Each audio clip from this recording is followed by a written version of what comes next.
l'époque, comme il y a 20 ans. Baruch Hashem. Boker Tov les amis, shalom à tous et à toutes, Bezat Hashem. Voilà, on a le srout d'étudier la Torah de Rabbeinu Yomam V'Layla. Et Baruch Hashem, on se prépare à la vraie vie dans ce monde et dans l'autre. Bezat Hashem, Besut Rabbeinu. Ashenu matov chelkenu, manayim yoralenu. Ashenu matov chelkenu, manayim yoralenu. Ashenu matov chelkenu, manayim yoralenu. Ashenu matov chelkenu, manayim yoralenu. Ashenu matov chelkenu, manayim yoralenu. Ashenu matov chelkenu, manayim yoralenu. Ashenu matov chelkenu, manayim yoralenu. Ashenu matov chelkenu, manayim yoralenu.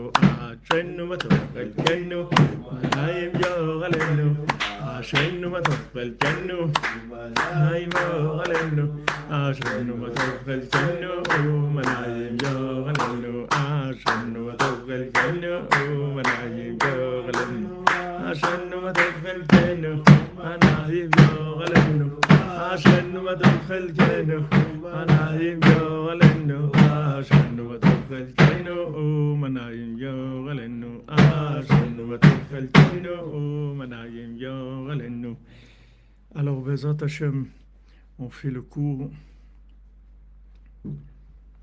pour la refoua shlema de tous les malades et des Yeshuot pour tout le monde. Et Bezat Hashem, refoua shlema pour le Rav Besançon, Israël Yitzhak ben Fortuné, Mordechai ben Fortuné, Shlomo Dober Zala Cohen, Léonatan ben Yochevet Cohen, Ariel ben Mazal, Dan ben Rosa,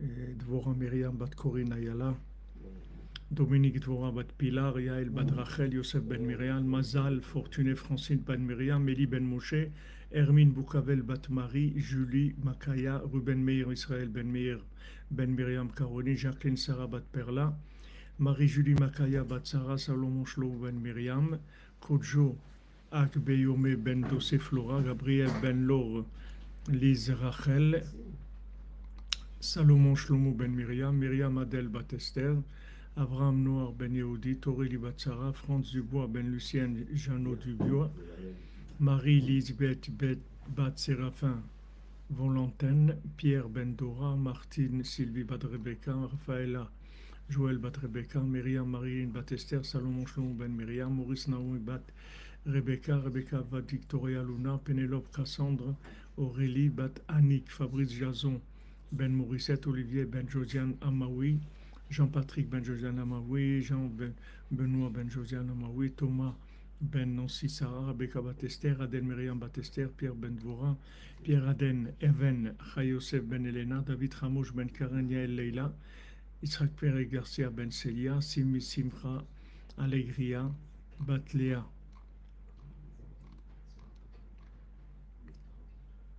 Pour un accouchement facile pour Joanne Marie Clémentine Marie Myriam bat Mylène, des évoquim Bezat Hashem pour tous les célibataires, parmi eux pour Melissa Massal bat Myriam, Yehudit bat Mazal, Nathaniel ben Barbara, Sarah bat Sarah Nelly, Shoshana bat Mesroda, Léa Zora Mira bat Batsheva, Yehuda ben Stella, Ruben ben Patricia Fajri, Chai Freddy ben Bachla, Achel Chaya Colette, Achel bat Esther, Shirley Dvora bat Sarah. Kolei Shot pour Dominique Dvora bat Pilar, Abigail bat Sarah, Esther bat Myriam, Elsa bat Marie-Christine, Manuel ben Simcha, Isabelle Saint-Guény, Régime Djemoul Simcha Bracha bat Mezel Merboua, Robert ben Jania, Ezekiel Metoudi, Itzacha dans le Chinour pour Eli ben Moshe, Joseph Franck ben Sarah, Jean-Alexandra bat Sarah, Sarah bat Abraham Avinu, Pierre Aven, Chai Yosef ben Elena, Morgan Messaoud ben Chana, Menana bat Saleh, Shalom Bait pour Jonathan Shimon ben Jacqueline Sarah, Laetitia Desi Zaira bat Odile.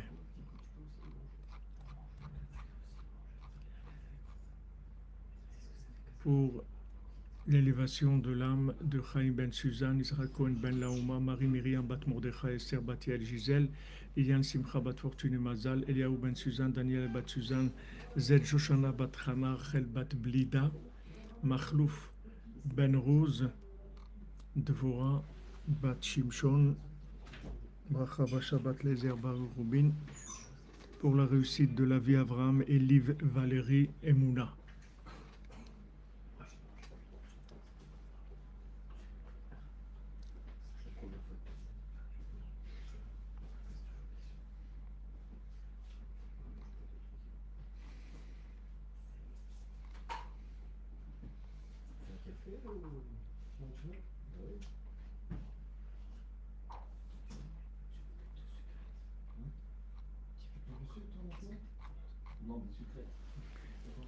Alors, Bezat Hashem, on continue dans la Torah 60.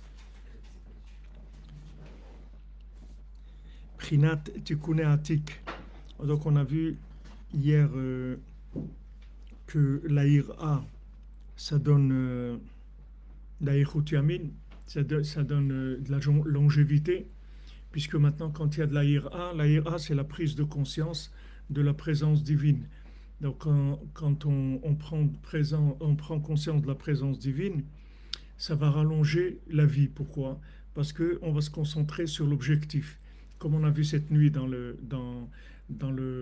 mendiant aveugle, Rabbi Nathan nous a expliqué que maintenant, quand on fait la Brit Mila à un bébé, alors pourquoi l'alliance, elle s'est faite dans la chair par de la douleur, et alors que normalement, on fait une alliance, on pourrait faire quelque chose de plus sympa. Hachem, il aurait pu faire que on mange quelque chose, ou on entend une musique, ou on dit quelque chose, on fait un événement qui soit quelque chose d'agréable. Pourquoi maintenant Hachem il fait l'alliance avec une douleur terrible, parce que c'est une très grande souffrance. Même que le bébé il est petit, mais c'est une souffrance terrible. Alors Rabbi Nathan dit, parce que cette douleur-là, c'est pour qu'il ferme les yeux, parce que quand on a mal, on ferme les yeux. Quand on ferme les yeux, on ne regarde plus rien, on regarde que l'objectif, c'est tout. On a l'objectif en tête, on va là-bas, c'est tout. Donc un enfant, on lui met ça, on lui grave ça, et au moment où on lui fait mal et on coupe, à ce moment-là, son âme, Rabbi Nathan dit, elle monte et elle voit l'infini. Et ça va le marquer pour toute sa vie. Donc dans la notion de l'Aïra, il y a la même chose. C'est-à-dire que maintenant, quand tu sais, quand tu as la crainte d'Hachem, ça t'enlève la folie, ça t'enlève la bêtise de ce monde. Tu vas pas commencer à faire le fou. Tu vas à ce qui est fonctionnel, ce qui est indispensable, et à l'essentiel, c'est tout. Merci Aaron, on nous laisse d'accord pour la protection du Mishkan, pour Rosh Chodesh Nisan, Pesach, Shavuot, que des joies de Hachem, pour couronner le tout, Man Rosh Hashanah. Amen, amen Aaron. Bonne des Yeshua pour toi, Bezat Hachem. Shalom à la Côte d'Ivoire, shalom à vous. On a notre ami Jean-Serge aussi, qui est là, de Côte d'Ivoire. Il viendra sûrement nous voir demain, Bezat Hachem. Ici? Ici, ouais, il est là, en Eretz. Donc la crainte, ça, c'est la prise de conscience. Et comme Yaakov Avinu, il dit, voilà, j'ai dormi dans cet endroit-là, et je me suis pas rendu compte, quand il était à Bethléem, je ne suis pas rendu compte que c'est l'endroit de la maison d'Hachem. C'est-à-dire qu'il a pris conscience de l'endroit de la maison d'Hachem, avec tous les destructions des deux temples, et tout ça, il l'a vu dans cet endroit-là. Il a eu de la crainte parce qu'il a pris conscience de la présence d'Hachem. Et toute la folie, elle vient de l'inconscience, tout simplement. Donc ça aussi, c'est une généralité dans la vie. Il faut savoir que quand on a de la souffrance et de la douleur et des difficultés, c'est pas pour nous faire du mal, c'est pour nous faire du bien, pour nous permettre de nous concentrer sur l'objectif. Comme un code de la route qui nous limite dans la vitesse, c'est uniquement pour nous amener à bon port, c'est pas pour nous embêter. Donc des fois on passe par des souffrances, par des difficultés, comme Rabbi nous dit, les difficultés financières. La plupart des gens, ils peuvent pas être riches. Dès qu'ils deviennent un peu riches, ils deviennent fous. Donc, ils sont obligés de rester comme ça, simple. Une petite parnassa, les fins de mois un petit peu difficiles, c'est leur mode de vie. Tu leur donnes un petit peu d'aisance, ils commencent à être fous tout de suite. Et c'est pas un bienfait. Tu les rends fous, ils vont faire des bêtises. Donc, Rabbeinu, il a dit, je veux faire une bracha, que vous n'allez pas être riche. C'est-à-dire que c'est pour te maintenir dans l'objectif, c'est tout. Donc tout ce qui est folie, et Hachem, il essaye de nous éviter au maximum la folie. Donc la douleur, les manques de parnassa, des choses, même des gens qui n'arrivent pas à se marier, qui sont seuls et tout. C'est des programmations, c'est tout. C'est des programmations pour optimiser la personne, c'est tout. Il n'y a rien de mal là-dedans. C'est pas du mal. C'est juste pour lui permettre de rester concentré sur l'objectif. Parce que ça sert à rien de vivre des choses dans de l'inconscience et dans de la folie. À quoi ça sert? Même si quelqu'un il a entre guillemets réussi sa vie de façon hollywoodienne, il a réussi sa vie. Il a réussi quoi? Si il a oublié pourquoi il est venu sur Terre, il n'a rien réussi du tout. Donc cette mémoire-là, elle coûte cher. La mémoire de l'autre monde, elle coûte cher, ça se paye cher. Il faut se lever la nuit, il faut faire une des doutes, il faut aller à Ouman, il faut faire Tikkun HaKlali, il faut supporter des douleurs et des manques dans la joie, parce que on sait que Hachem il nous envoie ça pour notre bien, parce qu'il veut nous garder conscients, il ne veut pas qu'on perde la conscience. Donc tout ça, c'est pas facile. C'est-à-dire que quelqu'un qui veut vivre, comme Rabbeinu dit, Mosif Da'at, Mosif Mar'ov, Rabbeinu l'amène ça des Chazal, celui qui rajoute la conscience, il rajoute de la douleur automatiquement. Parce que tu vis après dans des situations douloureuses. Et quand tu vis avec des fous autour de toi, que tu vois qu'ils sont inconscients, qu'ils sont en train de dire des bêtises toute la journée, ils parlent de n'importe quoi, ça fait souffrir les gens parce que tu as l'impression que tu vis dans un monde de fous. Les gens qui sont inconscients, ils ne savent pas où ils vont. Et tu peux rien faire parce que tu ne peux pas conscientiser quelqu'un en 5 minutes en parlant avec lui. Mais la conscience, c'est quelque chose qui vient d'une intégration, d'une digestion d'éléments, etc. Ça prend du temps. Mais la crainte, ça allonge la vie. Plus tu as de la crainte, plus moins tu vas être fou. Et Rabbeinu, quand sa maman, elle lui a demandé un jour, dis-moi, qui tu es? Parce que Rabbeinu, il a dit des choses qui sont très grandes sur lui. Il n'y a jamais un tzaddik qui a dit des choses sur lui aussi grandes que Rabbeinu. Ça n'existe pas. Ça n'existe pas. Ni Moshe Rabbeinu, ni Rabbi Shimon, ni aucun tzaddik dans le monde. Il a dit sur lui des éloges aussi grandes que Rabbeinu l'a dit sur lui-même. Ça n'existe pas. Alors sa maman, une fois, lui a dit, mais c'est quoi ton inyan? C'est quoi? Ok, tout ce que tu as dit sur toi, tout c'est très grand, mais c'est quoi? Il a dit, moi, je suis quelqu'un qui fuit le mal, béhémet. C'est tout. Rabbeinu, il n'a pas dit, je suis dans les mondes, bien que Rabbeinu, il voyait tout, il était dans tous les mondes, il parlait toutes les langues, il voyait tout ce que les gens y faisaient, il connaissait tout le gilgoulim de tout le monde, tout ce que Rabbeinu, il avait une chokhma, une bina illimitée. Mais quand elle lui a dit, définis-moi, dis-moi qui tu es, il lui a dit, je suis quelqu'un qui fuit le mal, béhémet. Je suis quelqu'un qui est sourmira en béhémet. Voilà ce que je suis. Donc, si Rabbeinu, avec tout ce qu'il est, il a résumé toute sa grandeur dans ça, ça veut dire que de quelqu'un qui fuit le mal, béhémet, c'est le niveau le plus élevé qui existe sur Terre. Il n'y a pas plus élevé que ça. Quelqu'un que béhémet, il fuit le mal, c'est tout. Vraiment. Vraiment, il fuit le mal. C'est-à-dire que là où il y a du mal, il se sauve. Il se sauve du mal, de tout ce qui est mal. Il se sauve.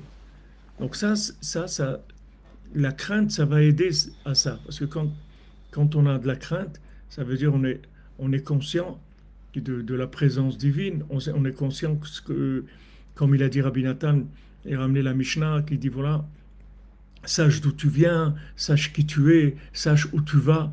Et Et Rabbi Nathan, il a dit pourquoi tel tzaddik, il est arrivé là où il est arrivé, parce qu'il connaissait cette Mishnah-là. Et pourquoi tel tzaddik? Parce qu'il connaissait cette Mishnah. Et pourquoi moi je suis arrivé là où je suis arrivé? Parce que je connais cette Mishnah aussi. Parce que je vis avec cette Mishnah-là. Je sais d'où je viens, je sais qui je suis et je sais où je vais. Celui qui a ça, il est tranquille. Il n'a plus de problème. On va plus on peut pas l'embaucher pour faire pour jouer à Hollywood ou même faire figurant à Hollywood. C'est pas possible. Il est trop il est trop conscient des choses. Quand Rav Yitzhak Bender il est arrivé en Eretz Israël, alors on lui a proposé d'être Dayan à Beersheva. Quelqu'un il lui a dit on t'a proposé un poste de Dayan à Beersheva. Et alors lui, il a dit, quand il est arrivé en Eretz Israël, il a dit, Eretz Israël, ça donne de la chokhmah. Ça donne de la chokhmah. Il a dit, quand je suis arrivé en Eretz Israël, j'ai compris deux choses. C'est que je ne dois pas être rave et je dois habiter à Jérusalem. Ça, c'est des raccourcis. C'est des raccourcis dans la vie. Quelqu'un qui vous donne un conseil dans la vie, c'est un raccourci. Il vous a raccourci. Au lieu que tu vas aller maintenant à Vienne pour que tu entendes quelqu'un qui te dise que le trésor, il est chez toi, là-bas, chez la babouchka, là-bas où tu habites, tu n'as pas besoin d'aller à Vienne, tu as besoin d'aller nulle part. Un conseil à midi, ça te raccourcit toute la vie. Quelqu'un qui vient à Yerushalayim, il est optimisé. J'ai averti des gens qui viennent habiter à Jérusalem, même qui habitent en Eretz Israël, je leur ai dit, les tarifs, c'est pas les mêmes. Il faut que vous le sachiez. Les tarifs de vivre à Jérusalem, c'est des tarifs qui sont les tarifs les plus élevés de mode de vie dans le monde. C'est-à-dire, il n'y a pas plus cher au point de vue difficulté que de vivre à Jérusalem. Mais tu en as pour ton argent, c'est-à-dire tu en as pour tes efforts et ce que tu vas supporter. Mais il n'y a pas plus que ça. C'est-à-dire c'est l'endroit qui coûte le plus cher dans le monde, au point de vue souffrance, au point de vue difficulté, au point de vue incompréhension. Il n'y a pas plus cher que ça dans le monde. Donc chacun il doit savoir ça. C'est-à-dire on vient quand on vient en Eretz Israël, généralement et surtout à Jérusalem. On vient parce qu'on veut un boostage de conscience. Ok? Maintenant, d'après comme tu es, si tu veux la conscience de Jérusalem, il faut qu'on te fasse des interventions. On peut pas, comme tu es, on ne peut pas te donner la conscience que Jérusalem doit te donner. Donc, on te fait des interventions. Ces interventions-là, en général, c'est de la souffrance. C'est beaucoup d'affronts, beaucoup de rabaissements, beaucoup de difficultés. Mais si maintenant tu vois l'objectif, tu dis de toute façon, qu'est-ce que j'ai à faire dans ce monde? Ok, quelques dizaines d'années, ça va être un peu dur là, mais après je vais ressortir avec, comme on dit, j'ai pris le gros lot, je suis parti avec le gros lot. C'est ça qui m'intéresse. C'est vrai qu'il y a des gens qui vont vivre à l'île de Ré ou à l'île de la Réunion ou des trucs ils vont kiffer la vie peut-être et c'est pas tout le monde qui kiffe la vie, c'est pas tous les gens qui vivent à l'île de la Réunion qui sont en train de kiffer la vie. Il y a des gens là-bas aussi qui souffrent énormément et tout. Mais disons que les tarifs ils sont moins élevés. Les tarifs ils sont moins élevés, la vie elle est plus tranquille, plus cool, il y a moins. Mais le résultat, c'est pas. En Eretz Israël, tu vis sous un faisceau de surveillance rapprochée. Tu as une surveillance rapprochée. Donc cette proximité avec Dieu, elle entraîne une crainte et cette crainte-là, elle enlève de la folie. Même tu prends un Israélien qui n'est pas religieux et tout, ils sont pas fous les Israéliens. C'est très rare de trouver des Israéliens qui sont fous, qui vont commencer à te faire des syndromes de trucs, qui se prennent pour Napoléon ou des trucs. En Israël, c'est très rare des gens comme ça, même qui sont pas religieux. Parce que la terre d'Israël donne une crainte, même quelqu'un qui n'est pas religieux, même quelqu'un qui ne fait pas la Torah, qui ne fait rien du tout. Le fait qu'il est en Eretz Israël, ça lui donne une conscience de la présence divine parce qu'il y a une surveillance rapprochée. Ene Hashem Elokecha ba, mereshit shana atrarit shana. Il y a les yeux d'Hachem sur Eretz Israël tout le temps, tout le temps. Tu te sens tout le temps sous caméra de surveillance, tout le temps, tout le temps, tout le temps, tout le temps. Aujourd'hui, les caméras de surveillance, ça a résolu plein de problèmes, plein de problèmes. Il y a beaucoup moins de vols, de trucs. Il y a des caméras de surveillance presque partout. Et les gens, ils savent que si ils font des bêtises et ils vous racontent n'importe quoi, ça y est, il y a les caméras, ils passent et ils disent, non, j'étais là. Non, c'est pas vrai, vous n'étiez pas là-bas, vous n'êtes pas sorti, vous êtes sorti à telle heure. Ça y est, les gens, ils se sentent beaucoup plus surveillés. Maintenant, quand tu te trouves dans un pays où c'est Hachem lui-même qui te surveille, ça donne automatiquement une crainte. Il y a une crainte qui est inhérente. Et cette crainte, ça allonge la vie. Pourquoi ça allonge la vie? Tu fais pas de bêtises. Tu fais moins de bêtises. Donc ça t'allonge la vie, puisque tu as de la mémoire. Tu as de la mémoire de l'objectif. Quand tu as une mémoire de l'objectif, tu vas rentabiliser ton temps. C'est-à-dire toute utilisation du temps, elle va être analysée et voir est-ce que ça rapporte ou pas. Si maintenant ça rapporte, je vais le faire. Ça rapporte pas, je vais pas le faire. C'est-à-dire je suis dans un autre niveau de conscience. Un autre niveau de conscience. Quelqu'un m'a proposé il y a quelques semaines, il m'a appelé, il m'a dit, hey, frère, j'ai quelque chose à vous demander. Je veux m'associer avec vous dans tout ce que vous faites. C'est-à-dire, je veux être votre partenaire spirituel, c'est-à-dire dans tout ce que vous faites, je veux avoir la moitié du mérite. Dites-moi combien ça coûte.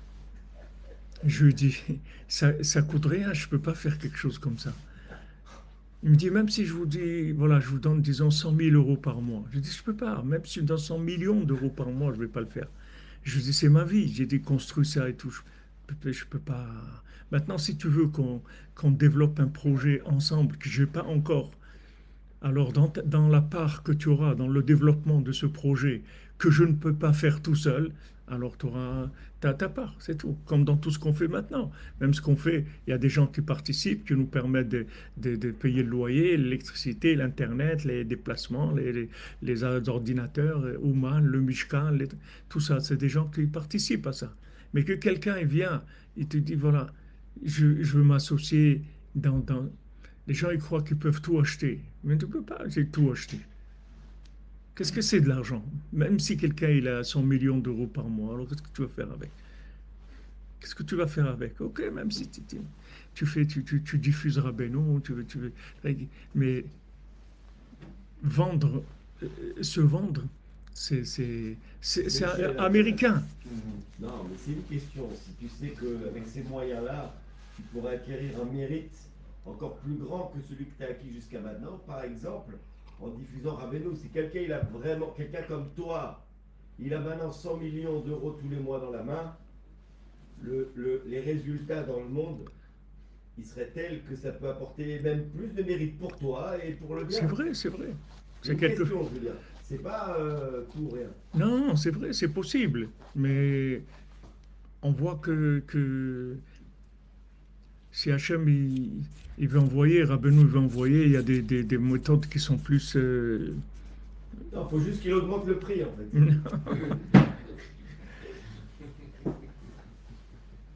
La vérité, ça s'achète. C'est lui, il veut acheter la vérité. Il a raison.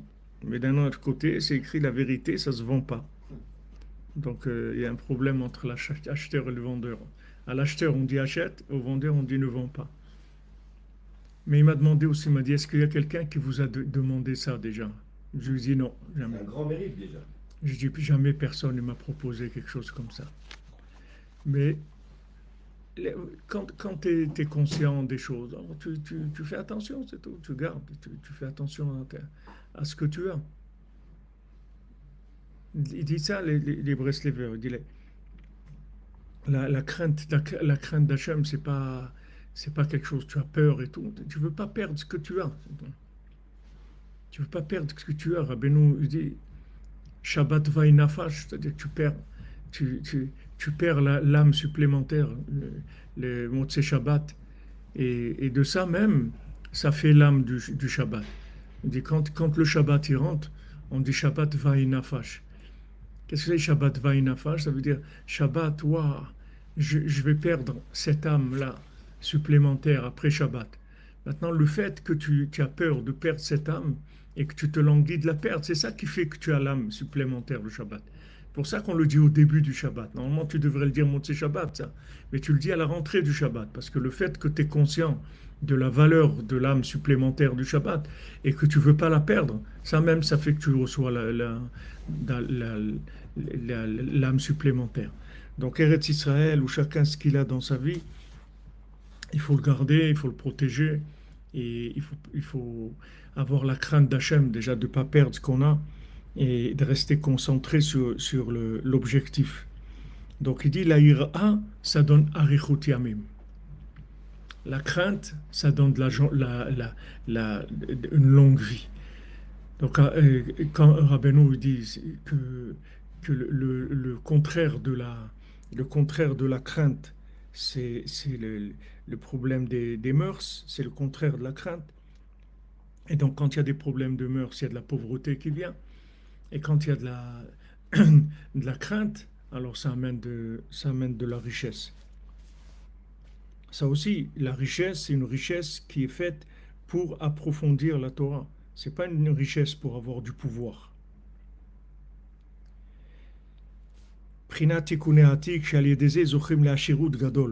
Donc, quand il y a cette crainte-là,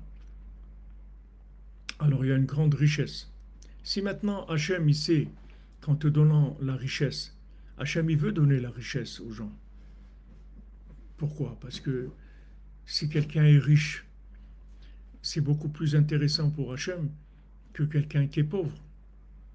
Quelqu'un qui est riche, il va faire des choses, s'il fait des choses bien avec son argent, c'est plus intéressant pour Hachem.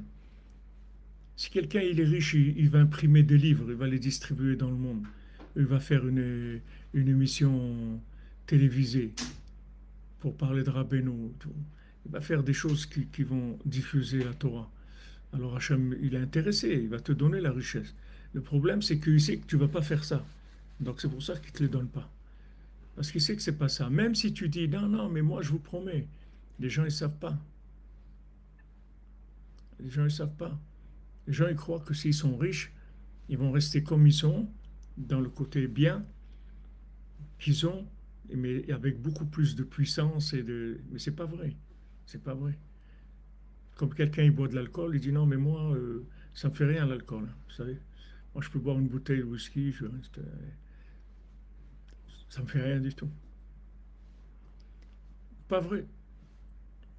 Les gens qui boivent de l'alcool, ça fait des effets sur la personne. Maintenant, tant que Hachem il n'a pas vérifié que la richesse qu'il va te donner, elle ne va pas te détourner de l'objectif, elle ne va pas te rendre fou, et ne te donnera pas de richesse. Il ne te donnera pas. Tu peux demander toute la journée, il ne te le donnera pas, parce qu'il ne veut pas te faire du mal. Mais sache qu'Hachem, ce qu'il veut, c'est que tout le monde soit riche. Il veut ça, Hachem. Tu lui amènes des clients, tu travailles pour lui. Pourquoi il ne va pas te donner des moyens? Il va te donner tous les moyens du monde. Seulement, les gens y croient.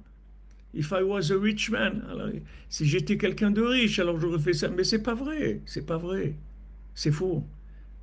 Tu veux savoir la preuve pourquoi c'est faux? Eh ben, c'est parce que tu n'es pas riche, c'est tout. Si tu n'es pas riche, c'est la preuve que tu ne peux pas l'être, c'est tout. Parce que si tu pouvais l'être, tu le serais, c'est tout. Donc, ce que tu as, c'est bien pour toi, c'est tout. Mais minimum, la parnassa, comme Rabbeinu dit, en kemach en Torah. Quelqu'un n'a pas de parnassa, il n'a pas de Torah. Minimum, fonctionnement, il faut avoir. Mais quelqu'un qui veut Ashirut Gdola, une grande richesse pour approfondir la Torah, il faut qu'on soit sûr que c'est pour approfondir la Torah. Sinon, on ne va pas lui donner. Mais Hachem, il veut qu'on soit riche. C'est sa volonté. Parce que plus quelqu'un est riche, et qu'il va approfondir la Torah, il va développer la Torah, il va donner des moyens au monde de connaître Hachem. Donc c'est sûr que c'est bien. et que Hachem il veut ça. Le problème, c'est qu'il n'a pas trouvé des gens. Même Hachem, quand il a dit à Moshe Rabbeinu, quand Yitro est venu, qu'il lui a dit à Moshe Rabbeinu de faire des princes de mille, etc. Alors après une fois, Hachem il a parlé avec Moshe Rabbeinu. Il lui a dit, tu vas trouver des gens, tu vas trouver des gens parce que c'était trop pour Moshe Rabbeinu. Et tu vas trouver des gens vrais, des gens qui sont des chachamim vrais et des gens qui détestent l'argent. Alors après, tu vois les sonebatsa, des gens qui détestent l'argent. Alors après, il y a écrit que Moshe Rabbeinu a trouvé des sages, des gens mais qui détestaient l'argent, c'est pas écrit parce qu'il n'a pas trouvé, tout simplement. Tant que tu détestes pas l'argent, on peut pas t'en donner. On peut pas te donner de la richesse tant que tu détestes pas l'argent. C'est comme d'être un rave. Tant que tu détestes pas être un rave, tu peux pas être un rave. Tant que tu aimes être rave, c'est assourd d'être rave. Il faut que tu détestes ça. Sinon tu peux pas rentrer là-dedans. Et Hachem, il te laissera pas pour ton bien.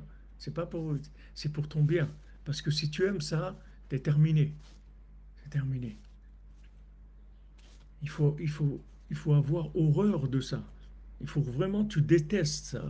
À ce moment-là, tu es apte à le faire. C'est pareil. Si l'argent, tu es conscient que c'est des excréments mamash, comme Rabbeinu dit dans la Baal Tfila, le jour où tu es conscient que c'est des excréments mamash, ce jour-là, tu reçois la cache-route, le tampon, que tu peux être riche. Mais tant que tu n'as pas cette conscience-là, Hachem ne te donnera pas. Pour ton bien uniquement. Et vous savez, ça, quand avec le temps et l'expérience et voir les gens, vous voyez, quand des gens ils prennent des billets, vous pouvez voir le degré, comment ils touchent les billets, la façon de prendre les billets. Vous allez voir, il y a des gens, ils prennent des billets comme c'est des excréments. Mamash. Ils prennent ça avec il y a un dégoût. Il y a un dégoût à toucher ça. Sans qu'ils parlent, ils disent rien du tout. Juste la façon dont tu prends l'argent. Il y a des gens, quand ils prennent de l'argent, ils prennent l'argent. C'est des billets. Les mains, vous voyez qu'elles ont un plaisir à toucher les billets. Alors ces gens-là, c'est sûr qu'ils ne doivent pas être riches. C'est dangereux pour eux.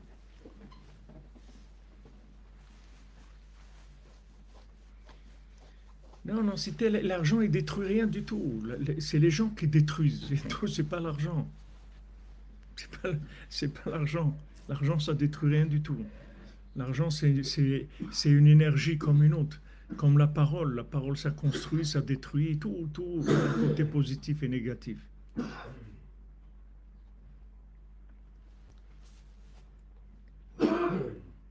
Des additifs, vous dites.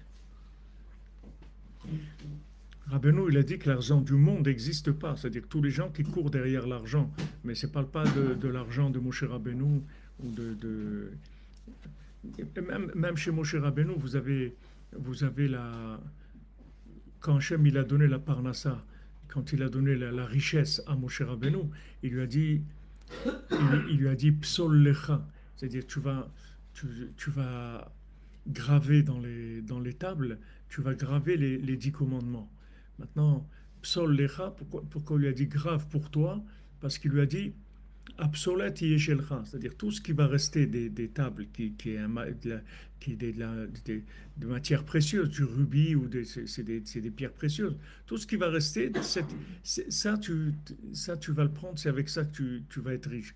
Mais Hachem, il lui a pas dit les diamants qui vont rester quand tu vas creuser, c'est avec ça que tu vas t'enrichir. Il lui a dit le psolète, les excréments, ils seront à toi. Le psolète, ça veut dire des excréments. Ça veut dire ce qui est rejeté. Voilà, les rebuts. Ça se dit rebut. Hein? Les déchets, voilà, les déchets. Voilà, les déchets, tu vas t'enrichir de déchets. Prends les déchets et tu t'enrichiras de ça. Il a dit à Moshe Rabbeinu. Moshe Rabbeinu, c'est Moshe Rabbeinu. Pourtant, Hachem lui a dit, voilà, Absolet yeshelcha, les déchets seront à toi. C'est-à-dire que quand tu dois considérer ta richesse comme des déchets, par rapport à ce monde. Maintenant, par rapport à la Hitbonut de la Torah, c'est-à-dire pour approfondir la Torah, tu as besoin de cette largeur d'esprit pour pouvoir approfondir la Torah. Mais pas pour en faire un pouvoir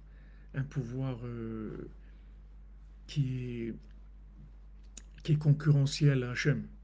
C'est ce que voulait Haman. Haman, c'est ça. Haman, s'il vient du fruit de la connaissance du bien et du mal, Haminaetz, il vient du fruit de la connaissance. Et c'était quelqu'un qui cherchait à amasser de la richesse au maximum, au maximum. Pourquoi? Parce qu'Amalek, c'est ça. Amalek, c'est Nouvel Ordre, les gens comme ça. C'est des gens qui cherchent à éliminer la présence consciente la conscience de la présence divine dans le monde. Ils veulent que les gens soient inconscients de la présence d'Hachem. C'est à ça qu'ils utilisent leur argent. Toute la journée, ils pensent comment on va faire que les gens ils restent inconscients, qu'ils restent fous toute leur vie. Comment on va pouvoir faire ça? C'est pour ça qu'ils ont besoin d'argent. Parce que cet argent, il représente le pouvoir opposé à Hachem. Donc c'est sûr que quelqu'un qui veut faire la volonté d'Hachem, Hachem ne veut pas lui donner de l'argent qui va le détruire. C'est sûr que non. Donner de l'argent à quelqu'un qui va devenir fou, va faire des bêtises, on va lui donner, c'est dommage. Donc c'est des choses qu'on n'a pas besoin de. Pour ça, Rabbeinu se mettait en colère quand les gens lui demandaient de la bracha pour la parnassa et tout. Fais ce que tu as à faire, c'est tout. Fais ce que tu as à faire. Et les moyens, on va te les donner. Fais ce que tu as à faire. Les gens ne réussissent pas.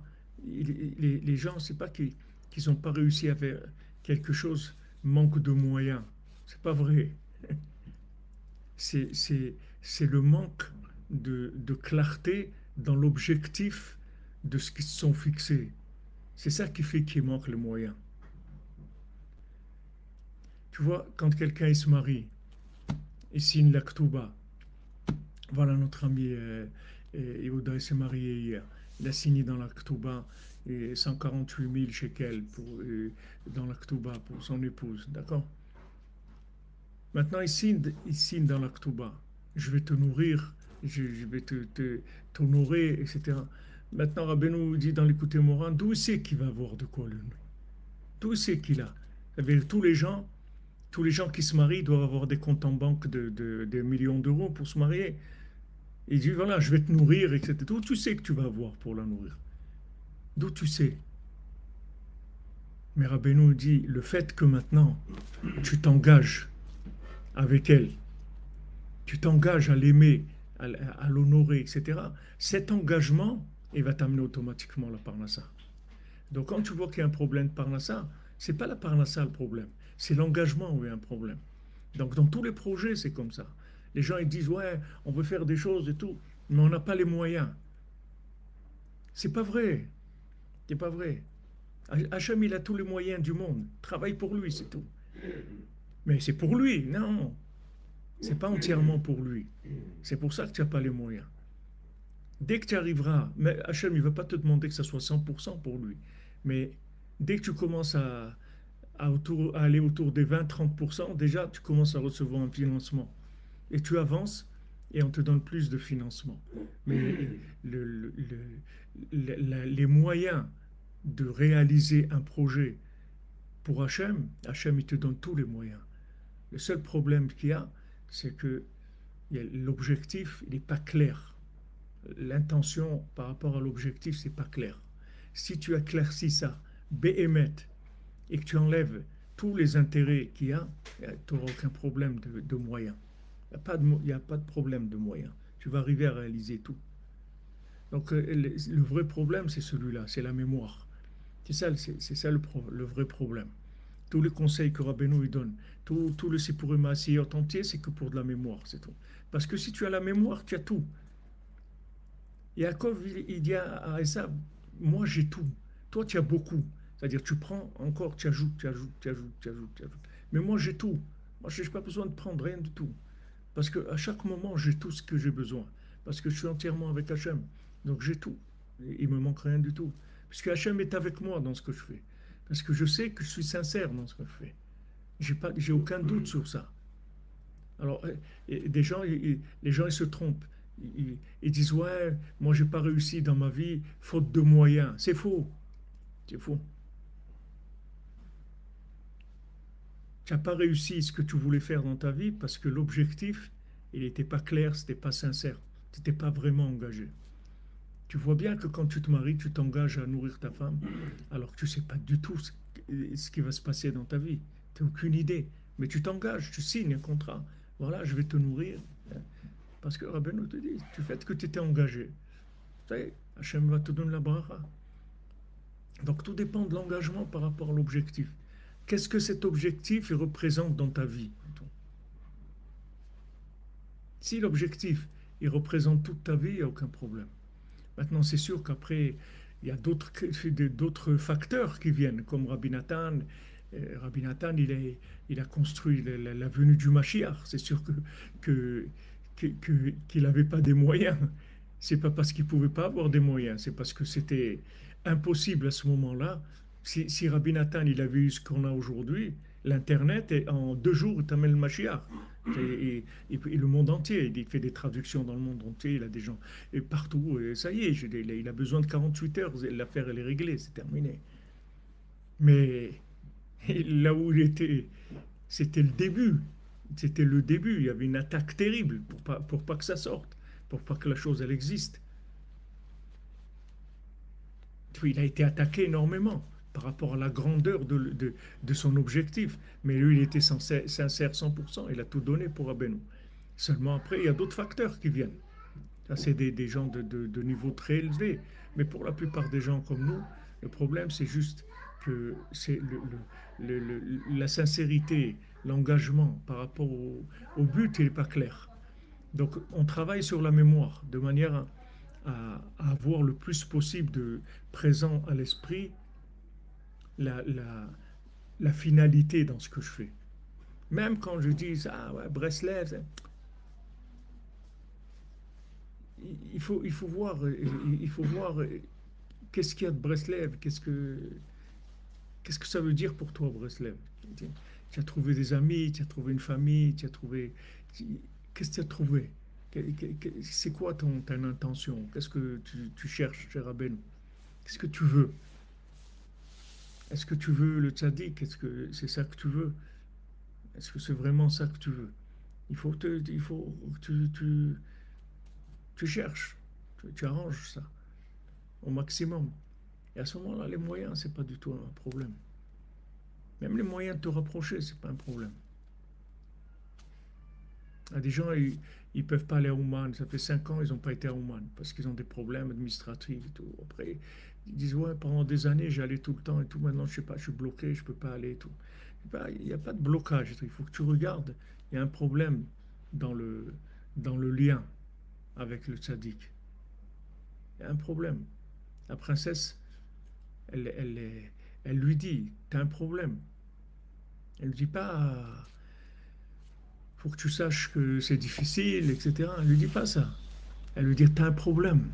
Tu as un problème. Tu ne peux pas me faire sortir. Elle me dit, attends, mais voilà, je suis là. J'ai tout laissé.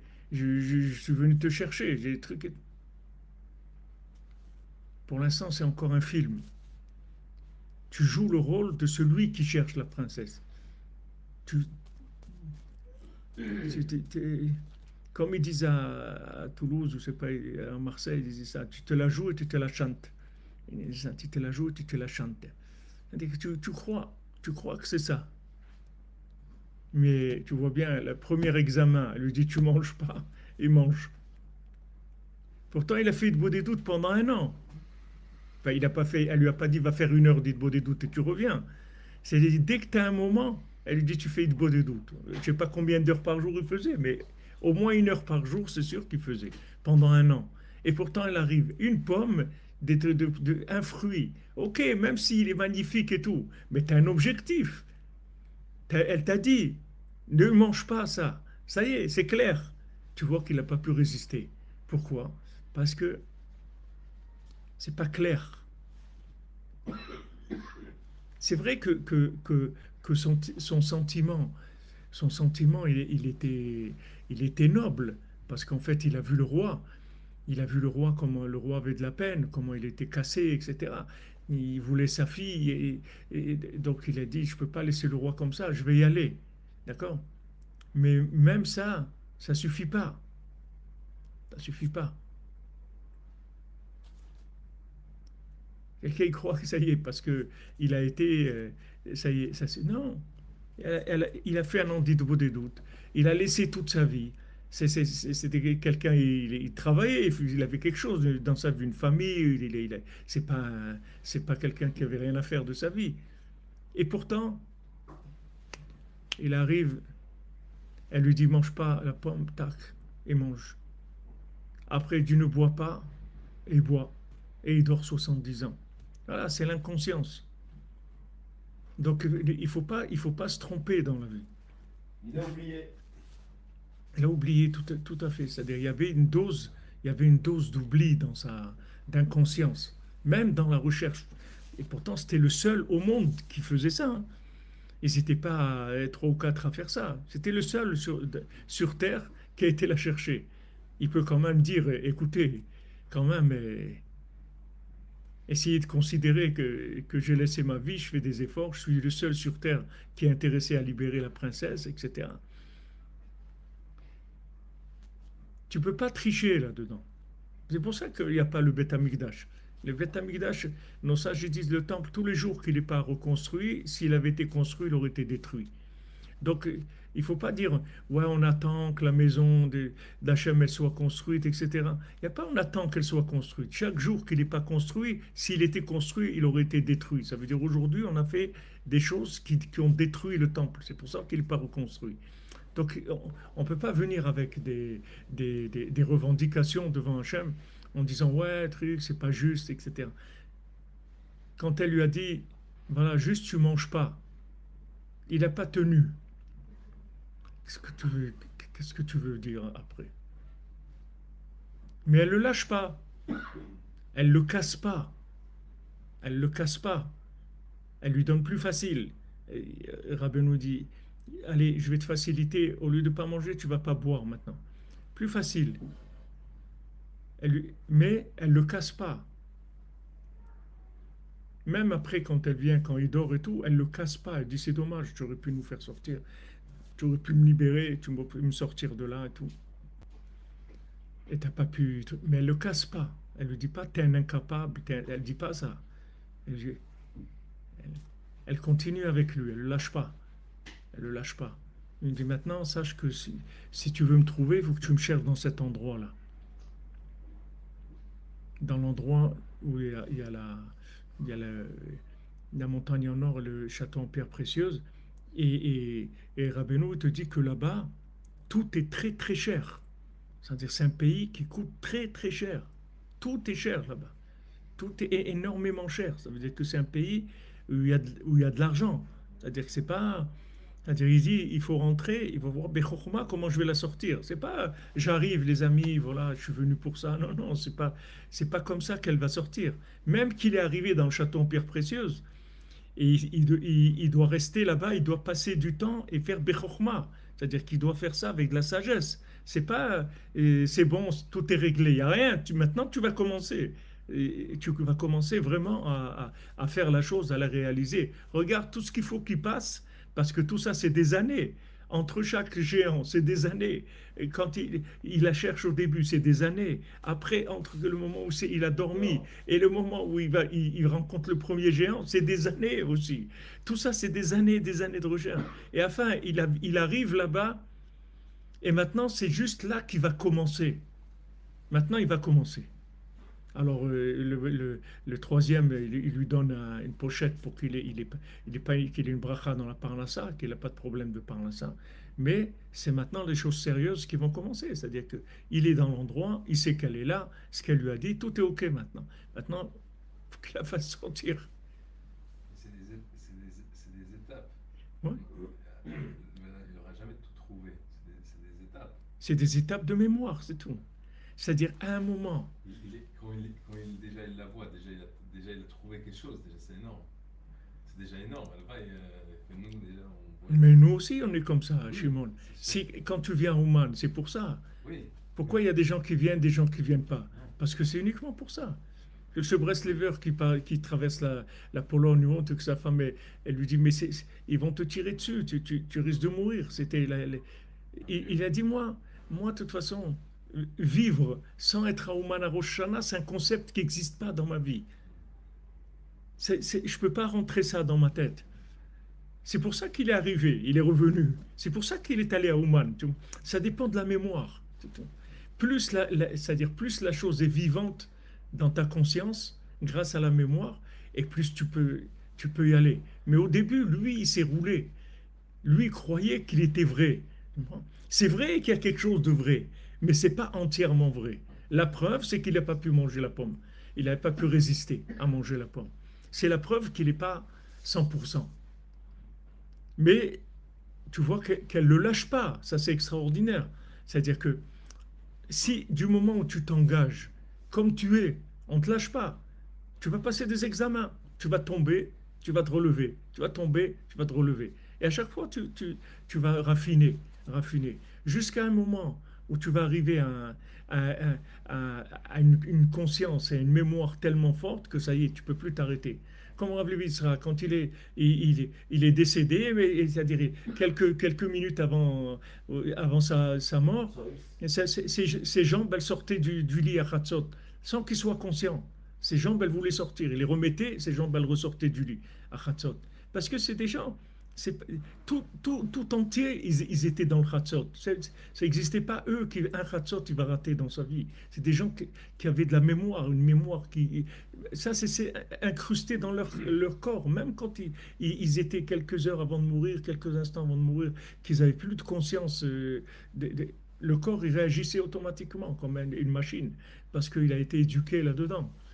Tout dépend de ça. C'est pour ça que Rabbeinu, il commence avec ce mendiant-là, et tout le Siparumassiot entier, il est sur ça. C'est-à-dire que bien que la Torah 60, c'est une explication sur le premier Maasé, on dit, mais tout le Siparumassiot entier, c'est pour réveiller du sommeil. Les gens y croient, Rabbeinu te le dit, Yesh Anashim Shechoshvim Sheovdim et Hashem, il y a des gens qui croient qu'ils servent Hashem, mais ils dorment. Ils dorment. Ils croient qu'ils servent Hachem. Ils prient, ils truquent et tout, mais c'est hollywoodien. Tu vois. Il y a peut-être 5-10% de participation, des fois 20, 30, ça dépend comment il... Mais elle est loin. Mais il est en route, Baderer. Il est en route. C'est-à-dire qu'il peut être un Lamdan Meshuga, il peut être un Ved Hashem Meshuga. S'il ne fait pas être beau des doutes, il peut être Meshuga. Il peut être fou. C'est la beau des doutes qui montre si c'est vrai ou pas. Mais même, voilà, regarde, lui, il a fait 1 an d'Idbo des doutes. Et on ne sait pas, parce qu'elle lui a dit, tu peux faire, mais dès que tu as le temps, tu fais Idbo des doutes. Donc peut-être qu'il faisait 2 heures, 3 heures par jour, on ne peut pas savoir. Mais en tout cas, le premier examen, il a été recalé. Pourtant, d'après nous, à l'extérieur, tu vas voir ça, tu vas hurler, mais allez, ne mange pas les trucs. Tu peux pas juger l'épreuve qu'il a eue.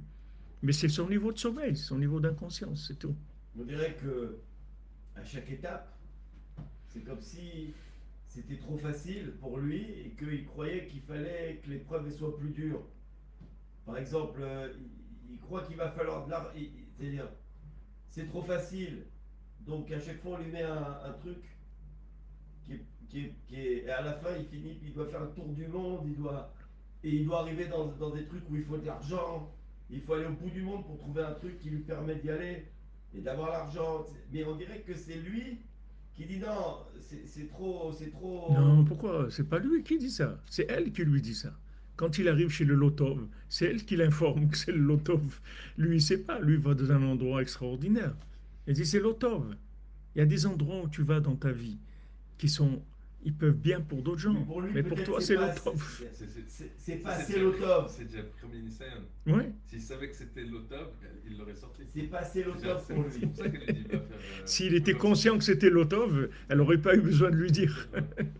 Il aurait fait attention. Ouais. Il a besoin, il a des clichés de Lotov. Il a des...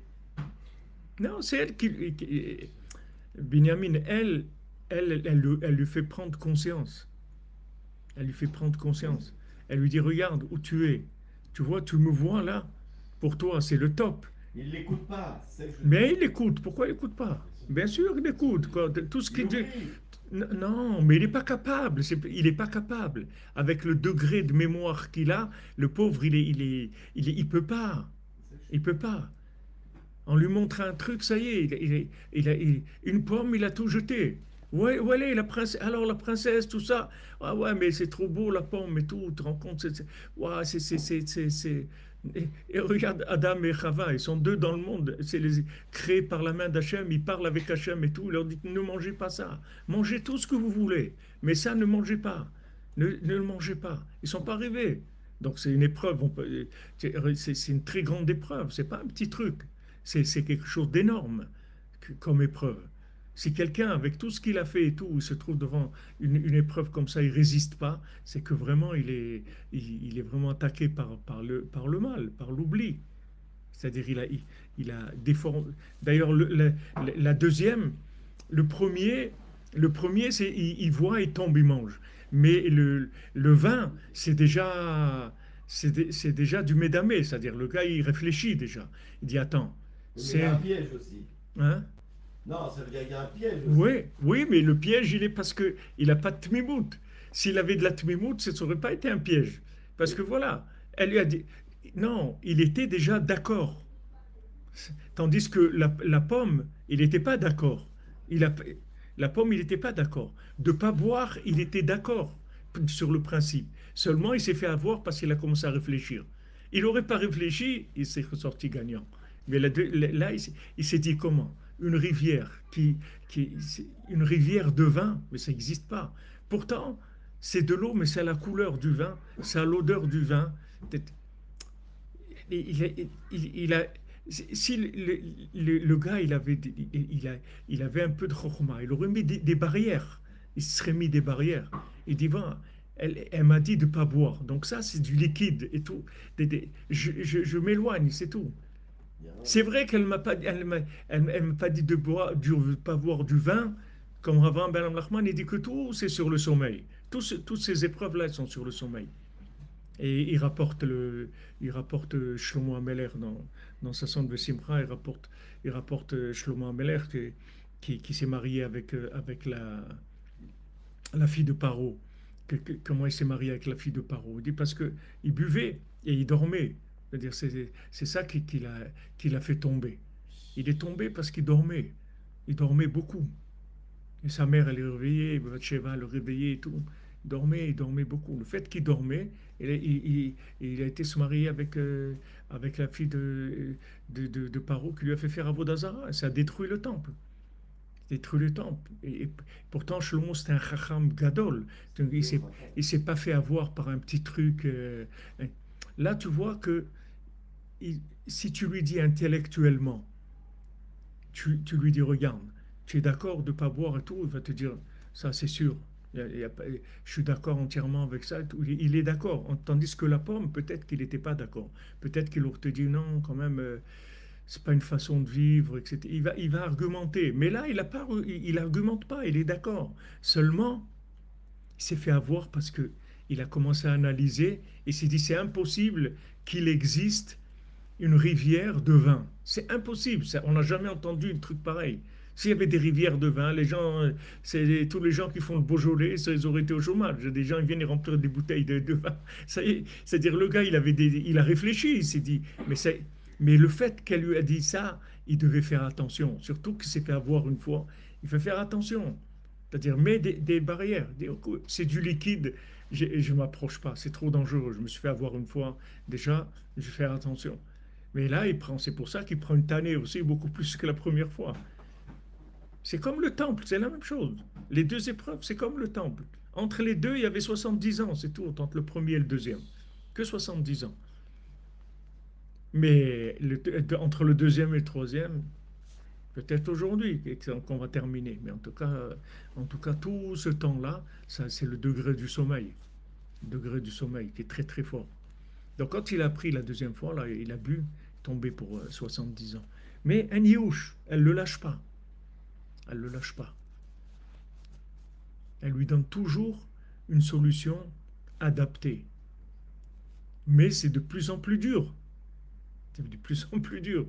C'est-à-dire, après c'est très très dur. Il avait une possibilité, elle lui dit, tu aurais pu me sortir en une seconde.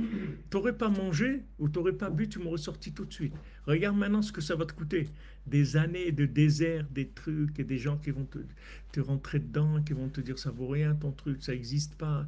Tout ça, parce que tu n'as pas résisté, tu as perdu la mémoire. Et tout ce travail qu'il fait par rapport à ces géants, c'est rien que retrouver sa mémoire, c'est tout.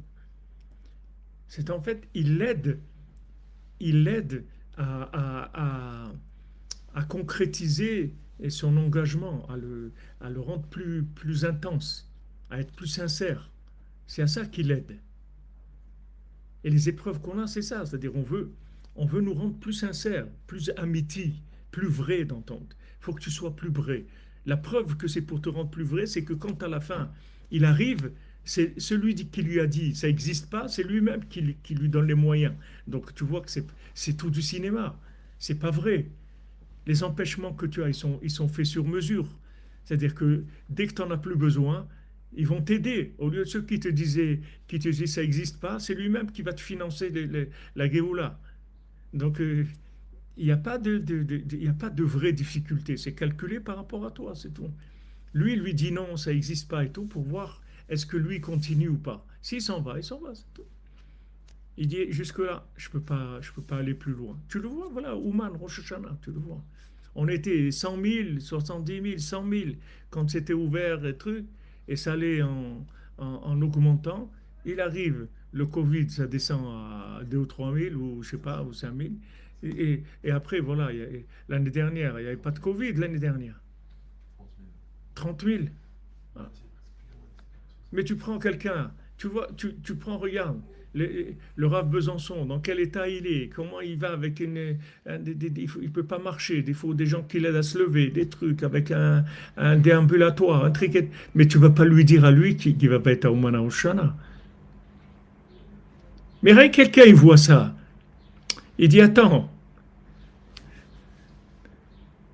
je vois un homme comme ça qui a 80 ans, il est pratiquement, il est de 44, le Rav Besançon.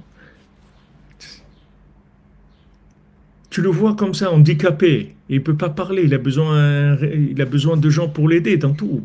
Il est incapable de se faire à manger, il a besoin d'être aidé dans tout. Et tu vois qu'il est là-bas, et il a peur. Il vient à l'avance. C'est plus dur pour lui. Il vient un mois à l'avance. Avant, il est venu, je ne sais pas combien de temps à l'avance, l'autre l'année d'avant. 7 semaines. 7 semaines. Ah oui, on avait fait. Voilà. 7 semaines à l'avance, il est venu quand il y avait le Covid. Et Mamash, ils sont passés juste. C'est-à-dire, le lendemain, c'était terminé. Ça devenait de plus en plus fermé. Mais pourquoi? Parce que c'est des gens, ils ont peur. Ils ont peur. Ils ont peur de quoi? C'est la crainte qu'on dit ici. C'est-à-dire, ils savent l'objectif. Rosh Hashanah Sheli, olé à la colle. C'est tout. Qu'est-ce que ça veut dire pour toi, ça? Qu'est-ce que ça veut dire, mon Rosh Hashanah, il est au-dessus de tout? Ça veut dire quoi? Concrètement, ça veut dire tout. Tout, c'est quoi tout? Ton confort, tout ton confort? Ok, je suis d'accord, des trucs... La douche, elle n'est pas chaude, des trucs. Okay. Qu'est-ce que ça veut dire tout pour toi? Et il y a des gens, c'est toute la vie, c'est tout. Et ils donnent toute la vie pour ça. Ils sont prêts à donner toute la vie parce que c'est olé à la colle. Il y a comme il y a des transgressions que la Torah elle te dit, tu dois te laisser tuer et pas transgresser. Parce que la vie n'a plus de sens si tu fais ça. Tu n'as plus de sens d'exister. Maintenant, c'est quelqu'un, pour lui, Rosh Hashanah, c'est ça. Voilà, il a cette mémoire. Dès qu'il sent un peu que ça commence à sentir le roussi, il y va, c'est tout. Ah, comment? Des gens, ils sont venus avec leurs femmes, leurs enfants, pendant 2 mois, ils sont restés à Ouman, il y a 2 ans. L'année dernière, c'est déjà plus facile. Mais il y a 2 ans, c'était très difficile. Il y a des gens, ils ont tout essayé, ils sont passés par là, ils ont tout essayé. Mais aussi, en dernière minute. Il y a des gens qui sont venus 2 mois avant, ils n'ont eu aucun problème. C'est les tarifs, c'est tout. Au début, il lui a dit tu manges pas la pomme, après il lui dit tu bois pas.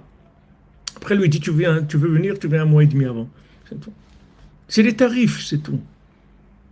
Tu es prêt à payer ça? Tu n'es pas prêt? Ok, on se reverra une autre fois, c'est tout. Mais c'est le tarif de ce Rosh Hashanah, écoutez ça. C'est tout. Les gens qui voulaient venir vraiment au Man, c'est obligé de venir un mois et demi, 2 mois avant. Il y a 2 ans. L'année dernière, c'était déjà plus facile, mais même là, le Rav Besançon est venu quand même un mois avant, parce qu'il avait peur qu'il y ait des rebondissements, etc., avec la guerre. Et d'ailleurs, ils ne savaient pas s'ils allaient ouvrir ou pas, et ils avaient aussi l'intention de fermer. Mais bon, Hachem, après ça s'est ouvert. Ceux qui ont voulu venir, ils sont venus. Voilà, quand on dit olé à la colle, c'est olé à la colle, c'est tout. Il faut interpréter ça, c'est tout. Interprète chez toi ce que ça veut dire à colle. Regarde, scanne-le et regarde qu'est-ce que ça veut dire.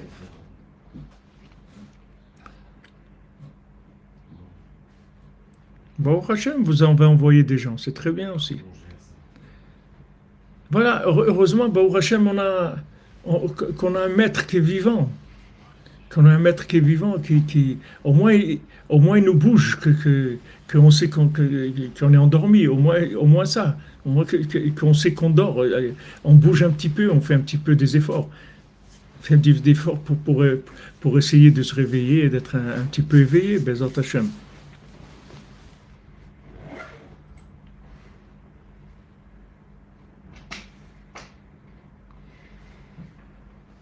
C'est vrai, 15 heures de quart, ils l'ont fait. Mais ça aussi, Madame Meloul, que c'est exclusivement pour les hommes. Non, le tzion des femmes, il n'est pas accessible à Rosh Hashanah, c'est pas vrai, il est accessible. Il y a là-bas des femmes, tout ça aussi, c'est des méniotes. Il y a plus. Le Rav Besançon, il n'est pas pour ça, pour pas laisser les femmes venir.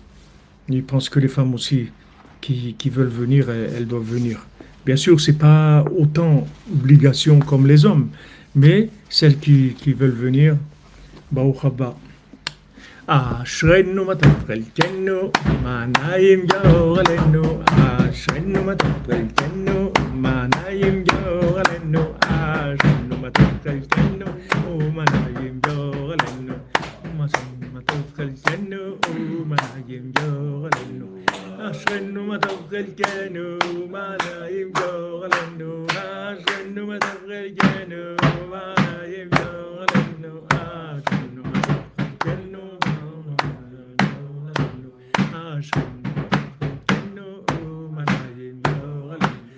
Ashrenu matafrelkenu, manayim yoralenu. Ashrenu matafrelkenu, manayim yoralenu. Ashrenu matafrelkenu, manayim yoralenu. Ashrenu matafrelkenu, manayim yoralenu. Il y a même une femme de Marseille qui est venue une fois à Rosh Hashanah, elle s'est déguisée en homme, elle est rentrée sur le Tzion, elle a fait Tikkun HaKlali la veille de Rosh Hashanah et tout. Je ne conseille pas d'aller jusque-là, mais c'est des choses qu'on ne peut pas conseiller. Chacun avec la folie de ce qu'il ressent pour le tzaddik. On ne peut pas dire aux gens ça. Mais pour le nian, que les femmes qui veulent venir à Rosh Hashanah, elles peuvent venir. Pour entrer au Tzion, elle s'est déguisée en homme. Elle est rentrée au Tzion. Shunefra est là, exactement. Ah, vraiment, c'est mes Shunefra, l'air à fond. Razak. Non, elle a fait Sipur et Massiot, il n'y a que ça dans le Sipur.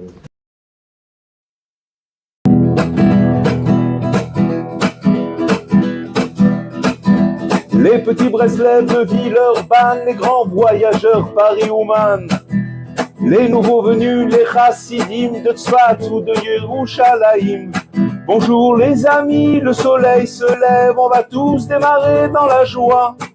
À toi pour toi et à moi pour toi. Bonjour les amis, bonjour Breslev. Rabbeinu a dit il y a 200 ans pour m'attirer chanter tout le temps. Voici un couplet bien entraînant, fait danser le cœur, sourire les gens. Bonjour les amis, le soleil se lève, on va tous démarrer dans la joie. À toi pour toi et à moi pour toi. Bonjour les amis, bonjour Breslev. C'est un fleuve ou bien même un torrent qui nous nettoie de toutes nos tâches. Il ne voit en nous que le grand esprit divin qui en nous se cache. Bonjour les amis, le soleil se lève, on va tous démarrer dans la joie. À toi pour toi et à moi pour toi, bonjour les amis, bonjour Breslev. Si vous avez capté le message, rien ne vous retiendra de crier. Sur l'étoile des villes, des villages, courage et puis encore espérer. Bonjour les amis, le soleil se lève, bonjour les amis, bonjour Breslev. Sur son âne blanc, le Messie nous a entendus. Le voici.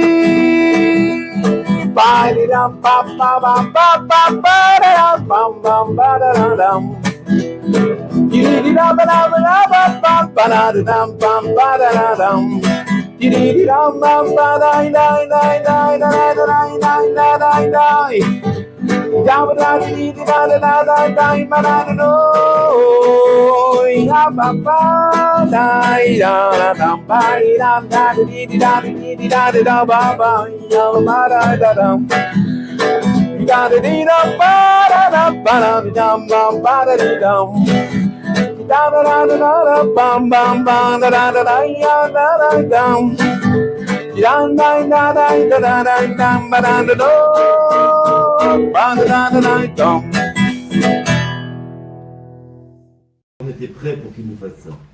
C'était violent. Hein. Oh là là.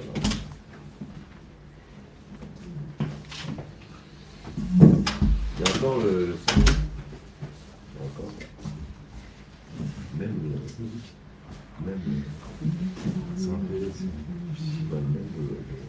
je connais ça, l'enquêteur. Un avocat mineur qui s'occupe de mon chat. Même celui-là. J'étais à l'aéroport, j'avais tout fait ce qu'il m'avait demandé, des sommes. J'étais à l'aéroport.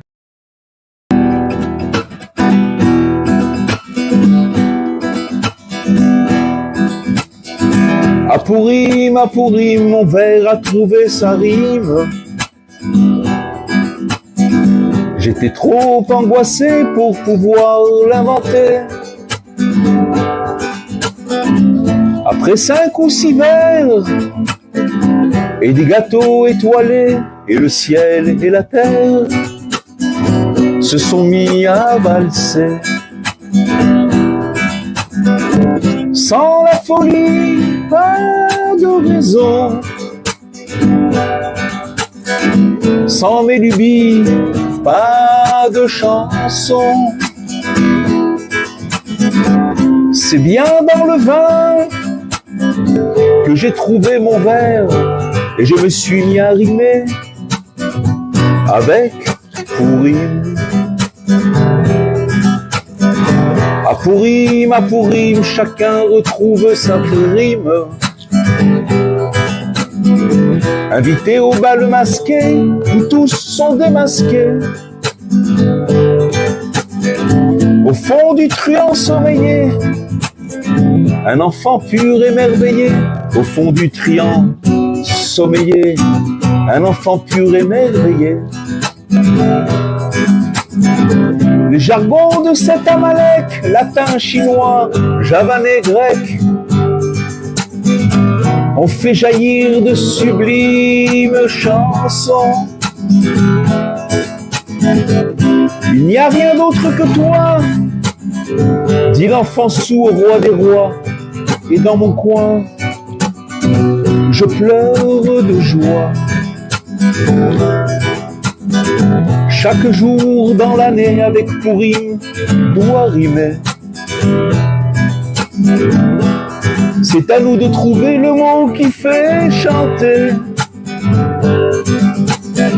en sachant que seul le rire pourra triompher du pire, en chassant que seul le rire pourra triompher du pire.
on s'est on l'a refait. Mais maintenant, attention, je sors de la bar mitzvah, il me faut encore 50 000 pour aller à Ouman. Et vite, parce que si je le fais pas vite, Ouais, donc tu commences à t'en occuper. Hein. donc c'est chaud. Je suis à fond les manettes. Mais maintenant qu'on passe la bar mitzvah et que donc il n'y a plus l'échéance courte, et que donc maintenant on a. Donc là, maintenant, je vais pouvoir prendre la moitié du temps et faire un autre chemin plus rapide pour faire de l'argent. Mais parce que c'est pas du. Parce que là, tous les jours, toutes les semaines, il fallait une dose. Il fallait 7 000, 8 000 toutes les semaines. Donc il n'y avait que des petits contrats, des petits trucs comme ça, en train de courir pour déjà pour rester à la surface et réussir à monter la pente pour faire la bar mitzvah. C'était ça le truc. Et bah au Hachem, cette épreuve-là, Hachem il nous l'a donnée. Maintenant on va pouvoir avoir un petit peu plus de choix. Mais c'est extraordinaire. Bezat Hashem. Cette année, Shei c'est betzlacha. Et regarde, je n'ai pris ce bureau Béhémet que parce que c'était infernal de partir de chez moi pour venir au cours. C'est pour ça que j'ai compris que Oui, tu m'as dit, je me souviens. tout est Tu m'as dit. mais à un point, et c'est extraordinaire. Et maintenant, le plus drôle, c'est que quand il y aura les cours, c'est sûr que maintenant, je ne retournerai pas l'après-midi pour faire du chiffre, parce que c'est plus les mêmes urgences. Alors, je vais faire du chiffre différemment et plus gros. Ouais. Mais donc, ça veut dire que l'après-midi, je vais pouvoir rentrer et je vais pouvoir m'occuper de mes gosses. Parce que là, c'est dommage, j'ai pas, là, il y avait la troumage hier du petit. Ça rattache. Allez, betzlacha. Comment ça va la famille? Ah bah, Baruch Hashem. Adul Hashem Kitov.